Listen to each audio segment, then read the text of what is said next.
This little light of mine. T.R. Miles has been creating art for more than 40 years, and he's not about to stop anytime soon, with projects coming up in several parts of Seattle. Miles produces public art, like this mural at a Rainier Beach apartment building, but he also creates fine art for galleries. This piece appropriately is called Sunshine. We're standing here in the sunshine. What's more inspiring than seeing kids, as they say, frolicking in the sunshine? People drive by, people see this. This might be the start of your day. This might be the first thing you see. He creates broken glass art, a combination of abstract and realist art that can sometimes look like shards of glass.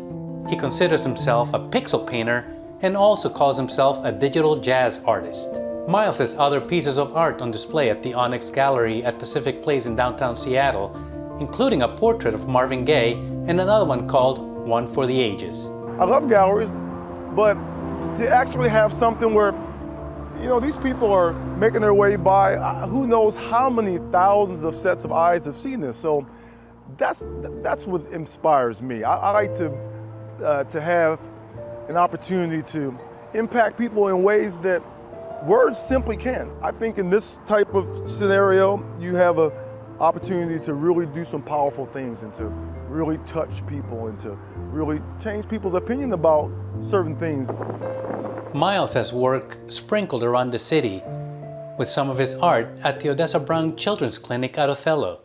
He has more art coming up in Columbia City and at Mount Zion Church in the Central District.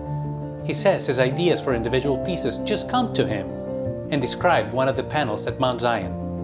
I get a certain sense about a design, I get a certain sense about a piece, and I know when I'm on the right track. I just recently finished a piece of Fannie Lou Hamer, and it's for a project with the Mount Zion. It has like the universe in her palms.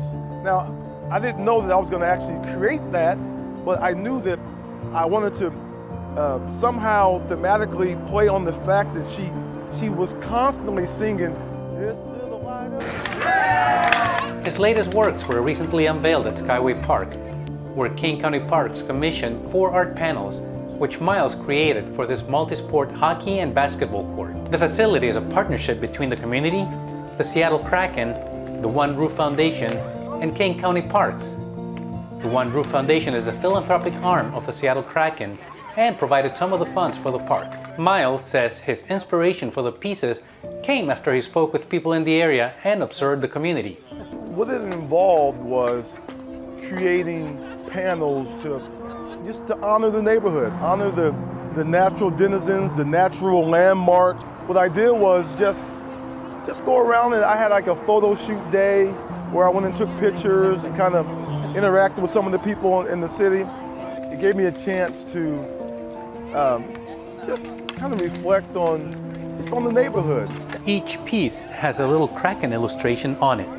Tiara Anderson of the Seattle Kraken says the art fits with the goals of bringing hockey to communities across the region. But it is really fun just to see sort of the representation of the city and the Skyway area and the Skyway neighborhood and these really fun pieces, but also see some of the Kraken peeking out and seeing some of our players and just the essence of hockey, showing that hockey is a community sport, and being involved in hockey here in Seattle is something that anyone who wants to can. The project at Skyway Park is a result of King County's efforts to bring improvements to underserved communities. We knew that the Seattle Kraken was thinking about doing something different here and bringing art into the park space. And it's something that King County that we really embrace, and you look for those opportunities to bring together not only the idea of what could represent community here in the park space, but how it can be shown and demonstrated through art.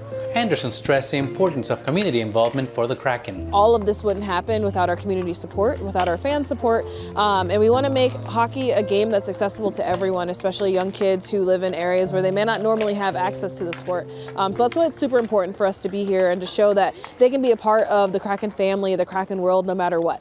Mari Horita of the One Roof Foundation says one of her organization's main goals is to make hockey accessible for communities across the area. One of the things we wanted to do is reach out into the community and bring hockey to where it isn't. And in fact, one of One Roof Foundation's pillars is increasing access to hockey for historically underrepresented youth. And so that includes both creating opportunities at our arena and at our practice facility, but it also means going out into the community. Anderson says the Kraken are working on a couple more facilities and will bring in local artists for those projects.